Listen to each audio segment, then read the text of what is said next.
ललितपुर नाम का एक गांव था। उस गांव में शारदा और अनामिका सास बहू रहा करती थी। बहू अनामिका बहुत ही खूबसूरत दिखती थी और सासू माँ शारदा बहुत ही बदसूरत। वो बहुत ही ज्यादा सांवली थी, पर दिल की बहुत अच्छी थी सासू माँ। अनामिका हमेशा कुछ ना कुछ कह के अपनी सासू माँ को चिढ़ाया करती थी। एक दिन वो दोनों किसी फंक्शन में जाने के लिए तैयार हो रहे थे। अनामिका तैयार होके कहती है, सासू माँ, मैं तैयार हो गई हूँ। वैसे भी आप ज्यादा खूबसूरत दिखती नहीं, तो इतना टाइम क्यों ले रही है? जल्दी आइए बाहर। ऐसे वो जोर जोर से बुलाने लगी। सुबह से तो मैं ही काम कर रही हूँ, इसीलिए देर हो रही है। तुम तो सुबह से ही तैयार होके बैठ गई। अभी अभी काम पूरा करके स्नान करके आई हूँ, 5 मिनट में आती हूँ। आपका नहा के भी क्या फायदा, आप तो वैसे ही दिखेंगी, गंदा चेहरा। अगर हम चूहे को भी 1 साल तक नहलाए ना, तो वो साफ हो जाएगा, समझे? पर आप कभी नहीं होने वाली। हाँ, इस तरह मजाक उड़ाकर अनामिका ने कहा। उसकी बातें सुनकर शारदा दुखी हो गई। थोड़ी देर बाद वो दोनों फंक्शन में पहुंच जाते हैं। वहां जाके सभी अनामिका के बारे में बातें करने लगते हैं। आपकी बहू रानी बहुत सुंदर है, लंबे लंबे बाल, बड़ी बड़ी आंखें, बहुत अच्छा। इस तरह वे अनामिका के सासू माँ से आके कहने लगे। उधर अनामिका के रिश्तेदार अनामिका के पास आके कहते हैं, अनामिका, तुम्हारी सासू माँ इतनी काली क्यों है?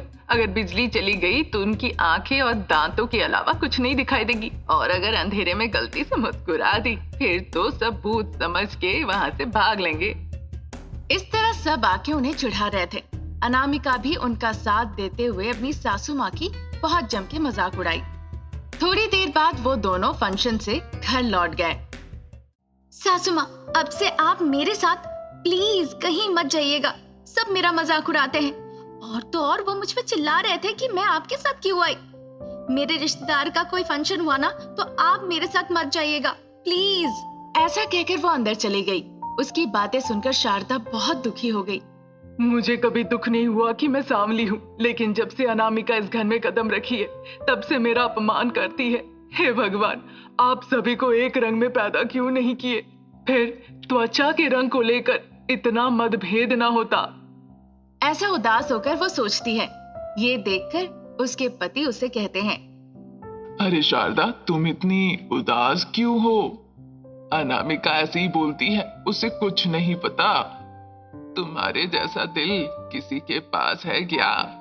मैंने तो तुम्हारा दिल देख के ही उस जमाने में तुमसे शादी की थी।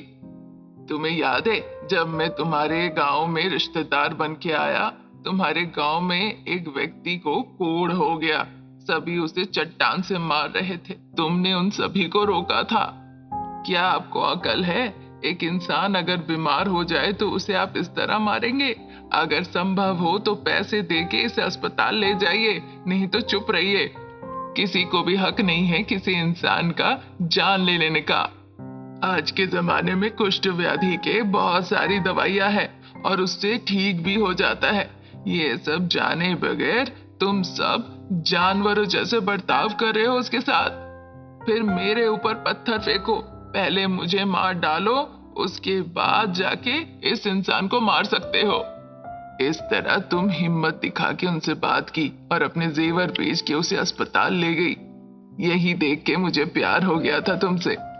तब तुम जवान थी, पतली दुबली थी, अच्छी लगती थी। अब थोड़ी सी मोटी हो गई हो और साथ ही दिल भी बड़ा हो गया है। इस तरह वो शारदा से कहते हैं। ये सुन के मुस्कुराते हुए शारदा कहती है, बस कीजिए, मतलब तभी आपने मुझे देख लिया था।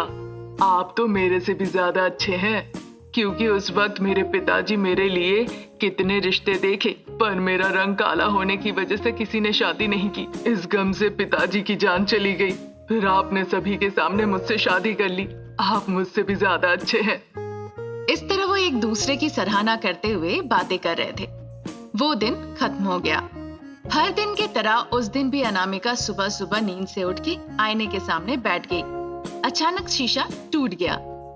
सासू माँ, शीशा किसने तोड़ा? इस तरह वो चिल्ला के पूछती है। उधर सासू माँ जवाब देती है कि उन्हें कुछ नहीं पता। सुन के अनामिका को बहुत गुस्सा आया। आपको आईने की जरूरत नहीं, पर मुझे तो है ना। इस तरह वो गुस्से से बोली। तब तक एक महिला शीशा बेचने आई। शीशा ले लो शीशा, और इसमें खूबसूरती देखिए, वो इस तरह कहती है। सही समय पे आई है। खुशी से वो बाहर निकल आती है और उस औरत से मोल भाव करने लगती है। लीजिए, पैसे लीजिए। पैसे देके वो शीशा अंदर लेके चली जाती है। फिर वो जाके शीशे के सामने बैठ जाती है। शीशे में उसका चेहरा काला दिखने लगता है। ये देखकर वो डर के मारे कहती है, सासू माँ, एक बार जल्दी से आइए। इस तरह रोने लगती है। क्या हुआ है कह के शारदा दौड़ के वहाँ आती है। क्या हुआ अनामिका? ये कहकर सासू माँ शीशे के सामने खड़ी हो जाती है और गोरी दिखने लगती है। ये देखकर दोनों ही आश्चर्य हो जाते हैं। इस बीच वो शीशा कहने लगती है, देखा अनामिका को, मैं एक जादुई शीशा हूँ। आपके अंदर की सुंदरता दिखा रही थी। आप अपने दिल के अंदर को यहाँ देख सकते हैं। शारदा, देखो तुम्हारा दिल कितना साफ है। तुम्हें ऐसे ही रहना होगा। एक इंसान को बाहरी सुंदरता की जरूरत नहीं, आंतरिक सुंदरता की जरूरत होती है। वो है अच्छा दिल, अनामिका के जैसे नहीं, जिसके मन में घमंड और अहंकार हो। सब कुछ दिख रहा है। देखो कितनी बदसूरत हो तुम। इस तरह शीशा कहती है। उसकी बातें सुनकर अनामिका कहने लगती है, सासू माँ, मुझे माफ कर दीजिए। मैंने आपको बहुत अपमान किया है। मुझे आज सबक मिल गई। शारदा उसे संतावना देती है। उस दिन से अनामिका सासू माँ का बहुत आदर करती है और जो कुछ भी वो करने को कहती है वो आनंद से कर देती है। वो बंदरगांव था। वहां सास बहू शारदा अनामिका रहा करते थे। समय अच्छा नहीं था। सगे संबंधियों ने भी मौका देखकर धोखा दे दिया और इस वजह से वो गरीब हो गए। शारदा के पति बहुत बड़े व्यापारी थे। उन्होंने रिश्तेदारों पे भरोसा किया और पैसे दे दिए। रिश्तेदारों ने बाद में एक पैसे नहीं लौटाए और इस वजह से उन पे कर्ज हो गया। इससे शारदा के पति बहुत परेशान हो जाते हैं। जब वो सड़क से जा रहे थे, एक लॉरी आके उन्हें टक्कर मारती है और वहीं पे उनकी मृत्यु हो जाती है। जब शारदा के पति की मृत्यु हो गई, फिर शारदा और अनामिका ने फैसला लिया कि वो रेलवे स्टेशन में चाय बेचकर पैसे कमाएंगे। बेटा अनामिका, उठो, देर हो रही है। चाय बेचने के लिए हमें रेलवे स्टेशन जाना होगा। ठीक है माँ जी, मैंने कल रात ही सब तैयारी कर ली है। बस आप नहा लीजिए, फिर हम तुरंत निकलेंगे। ठीक है बेटा, फिर मैं नहा लेती हूँ। तब तक मैं खाना बना लेती हूँ सासू माँ। वो हमारे रमन जी है ना पड़ोस के, उन्होंने कहा है कि वो पैसे देके सहायता करेंगे। उनकी बेटी की शादी तय हुई है शायद, इसीलिए वो जल्द से जल्द पैसों का बंदोबस्त करने वाले हैं। ठीक है सासू माँ, पहले जाके आप जल्दी से नहा के आइए। फिर अनामिका रमन जी के घर जाती है। अनामिका, तुम अभी आई? स्टेशन नहीं जाओगी क्या? नहीं चाचा जी, आपने कहा था ना कुछ पैसों का इंतजाम करेंगे। सासू माँ ने कहा आपसे लेने के लिए। हाँ बेटा, मैं तो भूल ही गया था। रुको, अभी लाता हूँ। ऐसा कहकर रमन जी अंदर जाके पैसे लाके अनामिका को देते हैं। रमन जी के दिए हुए पैसों से अनामिका सारे जरूरतमंदों की चीजें खरीद लेती है और उससे अपना चाय का व्यापार शुरू कर देती है। सासू माँ और अनामिका दोनों स्टेशन पहुंच जाते हैं। अनामिका चाय बनाती है, फिर सबकी बोलती बंद हो जाती है क्योंकि चाय इतनी स्वादिष्ट थी। बेटा अनामिका, तुम्हारी वजह से हमारा व्यापार अच्छा चलने लगा। मैंने क्या किया सासू माँ? आप ही ने सब कुछ किया है। मैंने आप ही से तो सीखा है। तुमने भी तो सीखा, पर चाय तुम बहुत स्वादिष्ट बनाती हो। पी के सब स्वादिष्ट है कहते हैं, बड़ी खुशी मिलती है। हमने कभी फायदे के बारे में ना सोच के गाढ़ा दूध से चाय बनाते हैं, इसीलिए सब स्वादिष्ट कहते हैं और बार बार आते हैं इसे पीने यहाँ। फायदा सोचेंगे तो व्यापार प्रभावित होगा। व्यापार में विश्वास जरूरी है। अगर हम विश्वास खो देते हैं तो उसे पाना मुश्किल है। सच कहा सासू माँ। जब सास बहू इस तरह की बातें कर ही रहे थे, अचानक उस रेलवे प्लेटफॉर्म पर एक बुजुर्ग आदमी आते हैं और वो बेहोश हो जाते हैं। हर कोई उन्हें देखता है, पर सहायता करने के लिए कोई भी आगे बढ़ के नहीं आते हैं। सासू माँ, लगता है एक दादाजी बेहोश हो गए हैं। मैं जाके देखती हूँ। जल्दी जाओ, शाम का वक्त है, ग्राहक आने का समय है। मैं जल्दी जाके आती हूँ। इस तरह कह के वो एक ग्लास पानी और चाय का फ्लास्क लेके दौड़ के जल्दी जल्दी गई। फिर अनामिका ने उस बुजुर्ग इंसान के चेहरे पे पानी छिड़की। बुजुर्ग इंसान को थोड़ी देर में होश आ गया। अनामिका ने धीरे से उन्हें उठाया और एक चेयर पे जाके उन्हें बैठाई। क्या हुआ दादाजी, बेहोश क्यों हो गए? कुछ नहीं बेटा, 3 दिन हो गए खाना नहीं खाया, इसलिए बेहोश हो गया था। अरे आपका कोई नहीं है दादाजी? अगर कोई रहे भी तो क्या फायदा, सभी ने मुझे छोड़ दिया। इस वजह से मैं रेलवे स्टेशन में घूमता हूँ और जो कुछ मिले खा लेता हूँ। आप मेरे साथ आइए दादाजी। इस तरह अनामिका दादाजी को सासू माँ के पास ले जाती है। क्या हुआ बेटा, तुम इन्हें यहाँ क्यों ले आई? क्या बोलूं सासू माँ, इनका कोई नहीं है। 3 दिनों से इन्होंने कुछ खाना भी नहीं खाया। हाय रे भगवान, जाओ चाय दे दो इन्हें। ठीक है सासू माँ। इस तरह वो उन्हें एक गिलास चाय और 2 ब्रेड के टुकड़े लाके देती है। दादाजी वो खाते हैं। खाने के बाद उन्हें थोड़ी सी ताकत मिलती है और वो जाने लगते हैं। अरे दादाजी आप कहाँ जा रहे हैं? आपने कहा था ना आपका कोई नहीं है। यहाँ प्लेटफॉर्म में ही सो जाऊंगा। सासू माँ, अगर आप बुरा ना माने तो क्या हम दादाजी को अपने साथ ले जा सकते हैं? अच्छी बात कही है, हम उन्हें साथ ले चलेंगे। मेरी अच्छी प्यारी सासू माँ। नहीं बेटा, मैं यहीं रहूंगा।